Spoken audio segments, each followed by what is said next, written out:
So the first question, can you just tell us a little bit about what languages you speak and how learning languages sort of got you interested in the more broad field of language learning and bilingual education? Okay.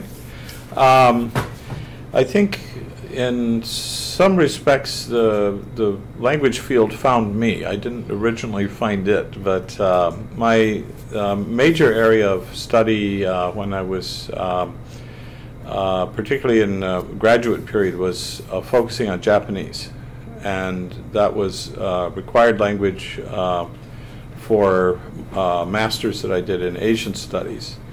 And my specialty was in comparative history and philosophy. And increasingly, I ended up having more contact with student groups that were coming to our university, and so the people that were running EFL programs started asking me if I would teach American culture courses for international students. And so I started doing that, and then gradually they asked me if I'd also teach some of the EFL courses, and I didn't feel that I had been adequately trained for that, and so I started taking courses in Applied Linguistics and TESOL, and within a fairly short period I realized that I was near a second master's in Applied Linguistics, so I got a second master's. And then later I specialized in multicultural, multilingual curriculum and instruction with linguistics as an outside field. So it wasn't a direct path. Yeah. But you've seen many sides of it. That's great. So you've taught in many countries around the world, right?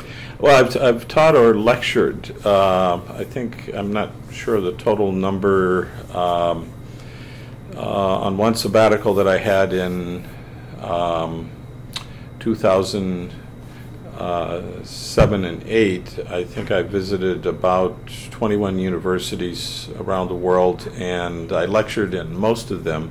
I've been a visiting professor at Chinese Hong Kong University, and then several times at Renmin University in Beijing, and I've also been a visiting professor at Osorno University in Chile. So do you think there is something that you've observed in other countries that the U.S. is sort of still lacking when it comes to bilingual education?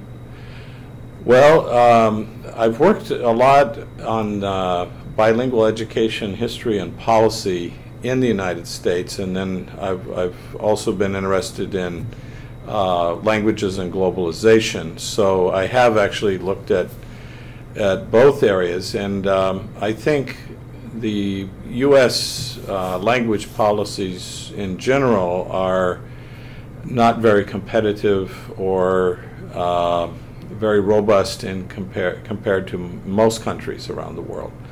And I also look at issues related to language and immigration. We have in many states dropped bilingual education where previously it was being done and was fairly promising. Many countries around the world are pushing English education, and that has maybe both positives and negatives. One of the concerns that comes from different countries is that the amount of emphasis on English doesn't leave space for other languages.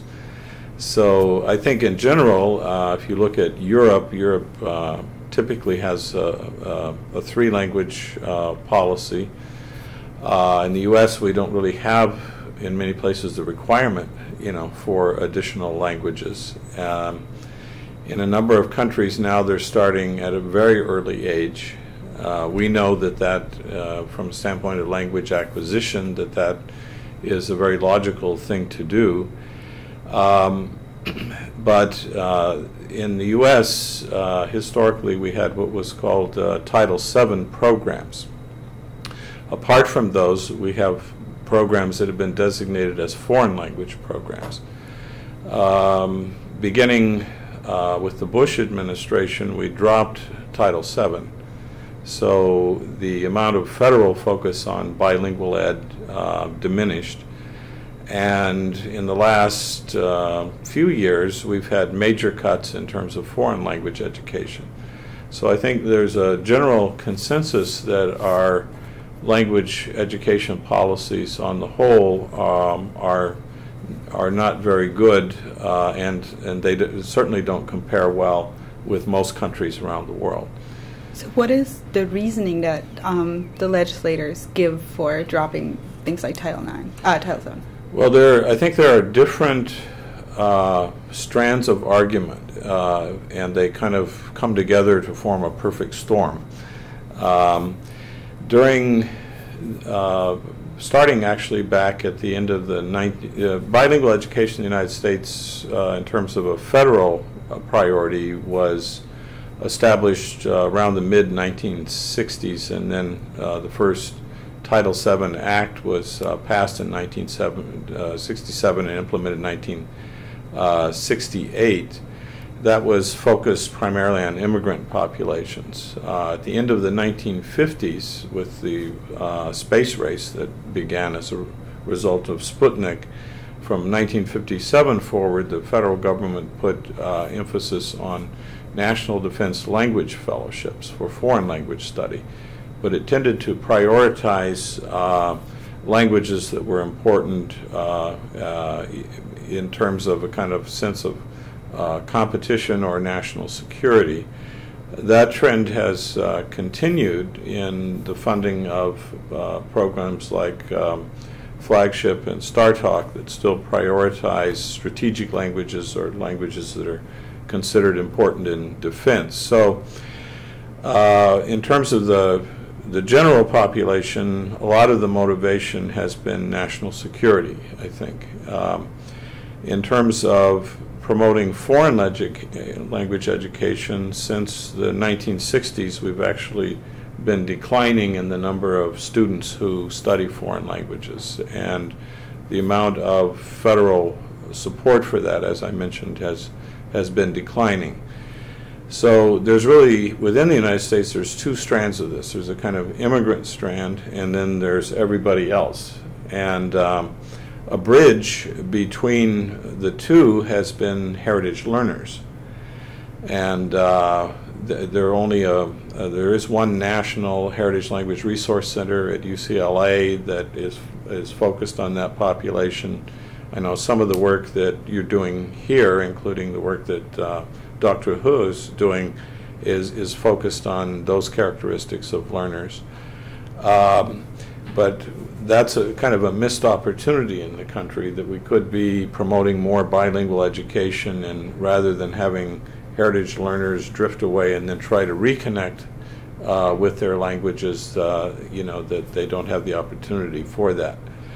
Another strand that kind of works against progressive policies in the U.S. is the emphasis on English, which there's nothing wrong with the emphasis on English in itself, except when it excludes other languages. And so there's been a resistance to allowing immigrant students, for example, to use their mother tongue. We have 3 states in the United States that actually passed legislation that restricted bilingual education: California in 1998, and then Arizona a couple of years later, and then shortly after that, Massachusetts.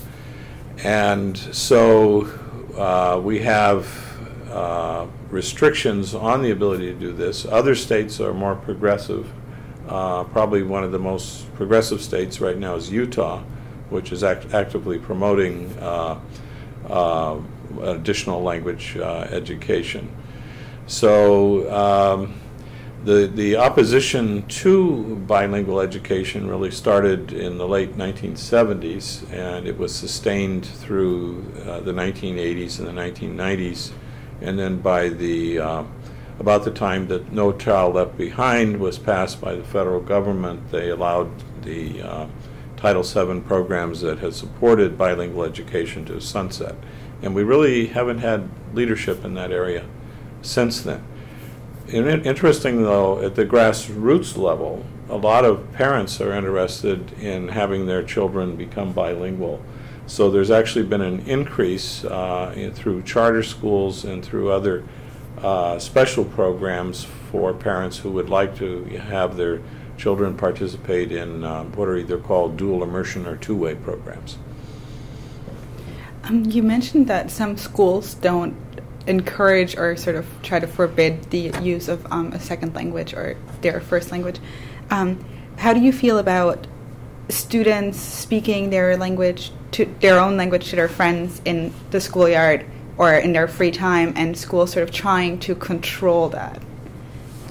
Well, there's a history, not only in the United States but in other countries, where a dominant language has been pushed, of sometimes punishing children for using these languages. And essentially that's kind of an assault on someone's identity, you know, and it has had, I think, we've felt that it's had very negative consequences. It tends to marginalize students and stigmatize them. And in general, we favor, particularly the work I do with the Center for Applied Linguistics, we favor inclusive practices in schools where we actually try to figure out ways to value the language diversity of students. At the same time, we also do a lot of work on professional development in promoting English. So frequently what happens is this whole discussion ends up as a kind of a dichotomized discussion where some people want to promote English but they want to restrict other languages. We're into promoting languages, including English and these other languages.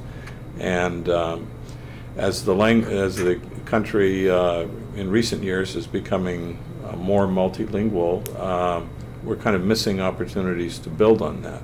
Some schools, though, around the country do, but in other places, because of the state restrictions, or sometimes because some educators are not well trained in this area, they really work at another purpose, and that's not helpful. Yeah.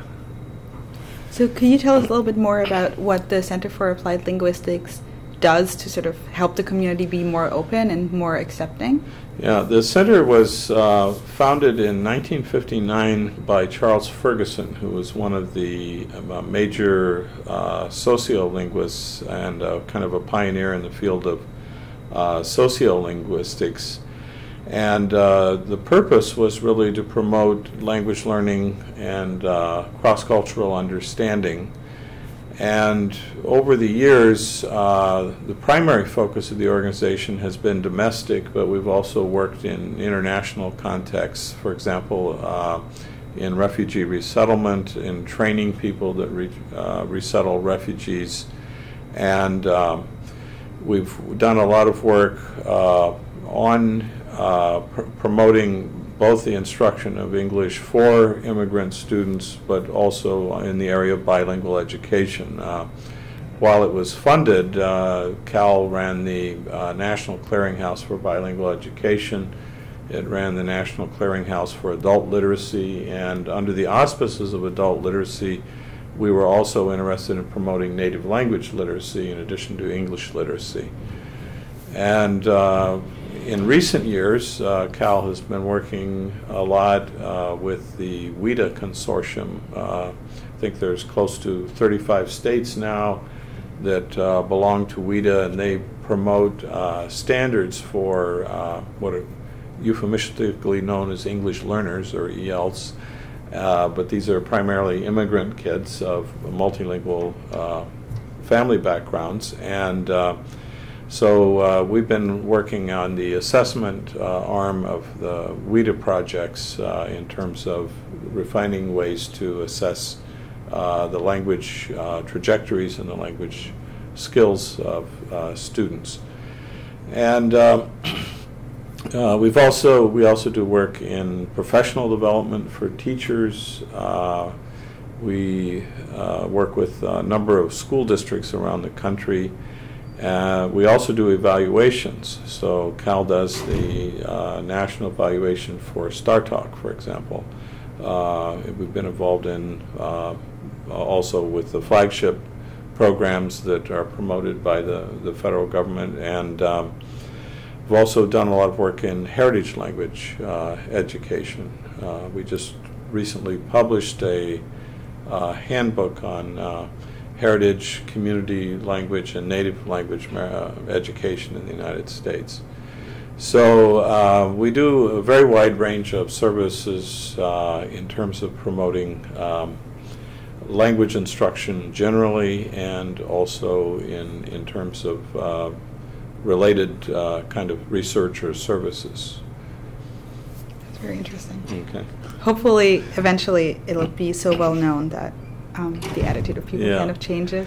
Well, we get we get about 1.5 million hits to our website every year, and we've been kind of seen as a resource for information. And so we're a nonprofit, and we have to always worry about where our next project comes from, or the next funding source. But the organization has been successful now for 56 years, so I'm glad that I've had an opportunity to connect with it here later in my career, and hope that we have another 56 years at least after I leave. But anyway.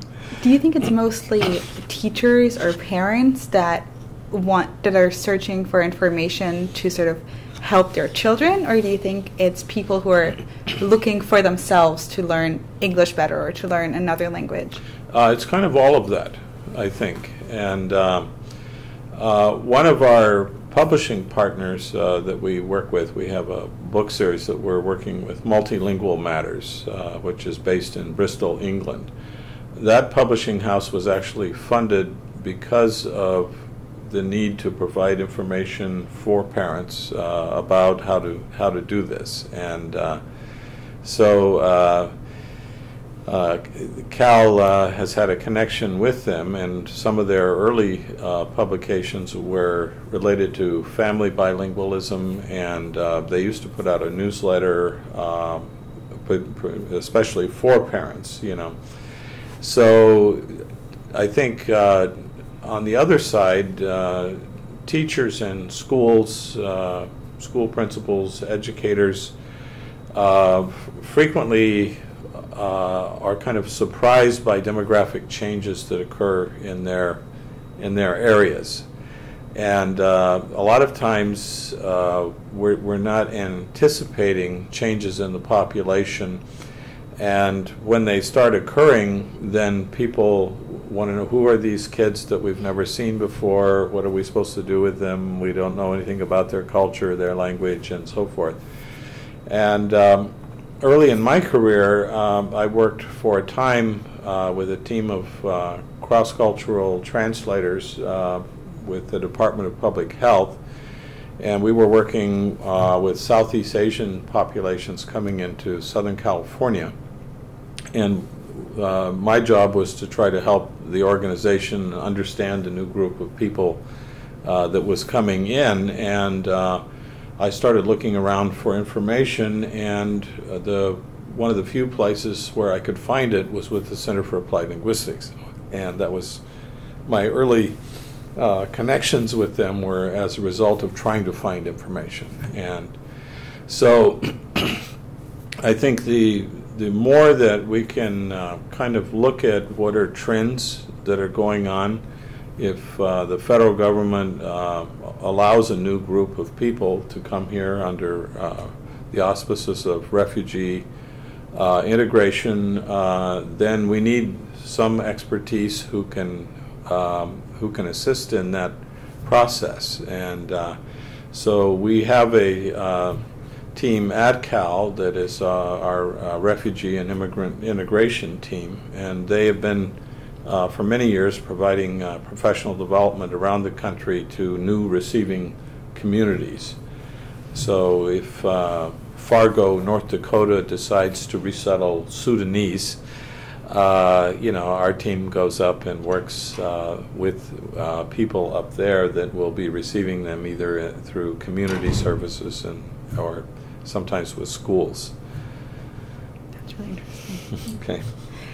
We also have a lot of interns that come to Cal, so if that's of interest to people like yourselves in the future, we usually bring in somewhere between maybe 15 and 20 interns every year, and we usually put out a small call for people to come in. A lot of interns come in summer, and they get a chance to work on a specific project. So that's awesome.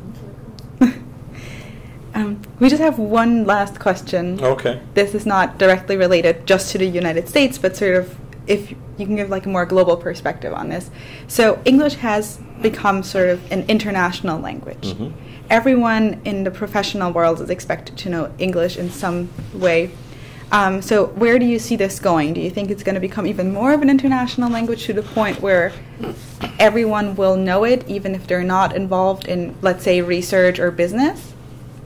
I actually have a talk that I've been doing on this topic, and again, it's a kind of multifaceted question. English, the expansion of English has been pretty unprecedented in the last century in particular, but English has been spreading for quite a long time. And we put emphasis now on what we call lingua franca English, where the primary definition of English in that function is that two people who normally are not speakers of English as part of their national origin or family language background are using English to communicate. And there is a lot of discussion about the professionalization of workforces where English is seen as a requirement. Certainly you're not going to be an airplane pilot and fly internationally if you don't speak English. How this actually plays out, though, sometimes I think the sense that everybody's going to be speaking English kind of exceeds the reality on the ground. And if I'm thinking of some studies that were done by Saran Cargill in Malaysia, for example, where they've had shifts in policy, sometimes emphasizing English quite a lot, and then sometimes pulling back a little bit. And one of the things that she did was she did surveys of companies to actually find out what's the reality of English expectation and use. And she found that some people do function for the company where they have a lot of interaction with other people and they need English at that level. But as you work your way kind of down the hierarchy of the organization, then you find less and less is that in fact true. So some scholars have been critiquing the reality of the sense that everybody has to have English or everybody will have English. Where English is having an impact is frequently in the area of higher education, so that the requirement of English to continue in school, and then in many countries now increased content instruction through English, where if you're going to study math or science, you have to read English textbooks and you have to use English as a medium of instruction. The reality is English is important, and it's important because it's both required. You have to take tests for university admission, and you're not even going to get into your own national university if you don't do well on the foreign language test of English. And then but one of the things we've been doing, we just finished a survey of 1,600 Chinese undergraduates and basically tried to understand what is their experience with English. And what really pops up is this requirement that English has to be used. Now, another side of all of this is that as English is used more widely, that there is actually a drift toward more localized varieties of English. So there's Hinglish, for example, or there's Nigerian English, or there is, Hong Kong varieties of English, Chinglish, or so forth. And so one of the scholars has been looking at the lingua franca function of English, and then the whole issue of, is English actually diversifying, or is this kind of national, international standard kind of maintaining? Jennifer Jenkins has done studies in Europe, Latin America, and Asia, where she's tried to see what's the actual practice within higher education. And what she finds is driven largely by language testing, that either British English or American English tend to be the default standards. And despite the fact that we are becoming aware of more international uses of English and Englishes, that in fact, for the purposes of higher education, that it's still defaulting back to those two. Now, there's a scholar by the name of Osler who has studied lingua francas over time, lingua francas of the past. And he, a few years ago, he wrote a book called The Last Lingua Franca, and it's about English. But he compares English to languages of the past that functioned in this way. For example, historically Persian, or if we go to other places, Chinese functioning as a kind of lingua franca within the larger context of China, separated by different dialect communities, as they would refer to it. And Osler argues that technology is going to reduce the need for language learning in the future, that we're becoming more and more sophisticated with our translation technologies, and that actually could work against the motivation for English to be promoted more broadly. And I learned just this past week that Skype is releasing a beta version that allows for direct translation through the use of Skype. And so Osler's prophecy, in a sense, may already be becoming true. The question is, as technology makes these kind of things easier, what will that do to individual motivation, and what ultimately will it do with language policies in education and other places? So I think the jury's kind of out. We don't really know in the long run. There are many ways that this could go. Another factor, English, benefited in its expansion by coming in on the heels of particularly the British Empire, and to some degree the expansion of the American Empire in different parts of the world, that all came to a close at the end of World War II. And the spread of English since that time period has been partly a result of what some scholars would call linguistic imperialism, kind of riding on the back of empire, and then of the globalization of capitalism, and English being a dominant language of the former empire, and then the strength of America and so forth.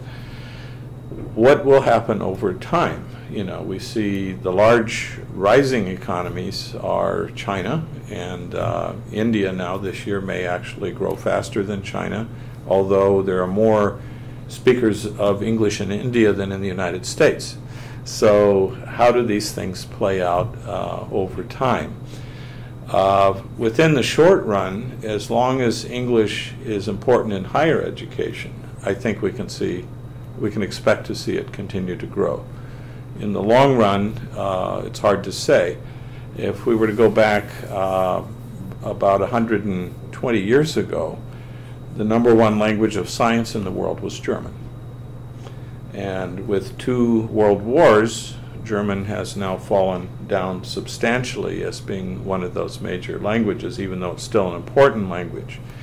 So not knowing the kind of geopolitical history of what's to come, English could kind of rise or fall with the fortunes of the United States or England or economies like India and so forth. So we should all stay tuned. I never thought about that. That's so interesting. Thank you very much. Okay. Yeah.